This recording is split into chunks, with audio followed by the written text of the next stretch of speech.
북한이 오늘 새벽에 또 탄도미사일 한 발을 발사했습니다.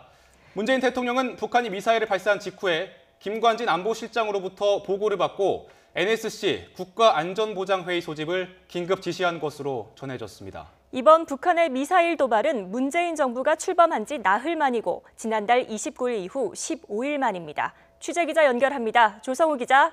네, 통일외교안보부입니다. 네, 자세한 내용 전해주시죠. 네, 합동참모본부는 북한이 오늘 새벽 탄도미사일로 추정되는 발사체 한 발을 발사했다고 밝혔습니다. 군 당국은 발사 위치를 평안북도 구성 일대로 파악하고 있습니다. 정확히 해당 미사일의 종류가 뭔지, 어느 방향으로 얼마나 날아갔는지 등은 아직 확인되지 않았습니다. 네, 문재인 대통령도 이런 내용을 오늘 아침 보고를 받았습니다. 북한의 미사일 발사 직후 김관진 안보실장으로부터 보고를 받았고 NSC 국가안전보장회의 NSC 소집을 긴급 지시했습니다.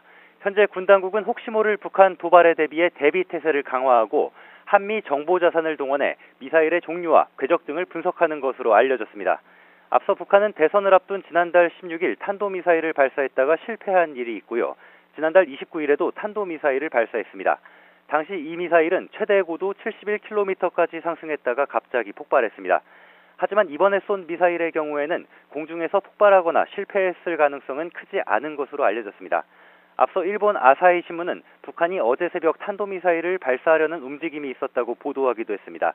평안북도 구성 부근 비행장에 이동식 발사대가 배치됐고 미사일을 세우는 작업이 진행됐다는 내용이었는데요.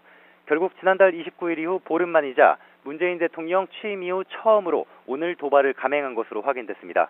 북한의 전격적인 미사일 발사는 최근 한반도 정세 변화로 북한과 미국, 남한과 북한의 대화 국면이 열릴 가능성이 제기되는 가운데 북한이 대화 테이블에서 몸값을 높이고 기선을 제압하기 위한 것이 아니냐는 분석이 나옵니다.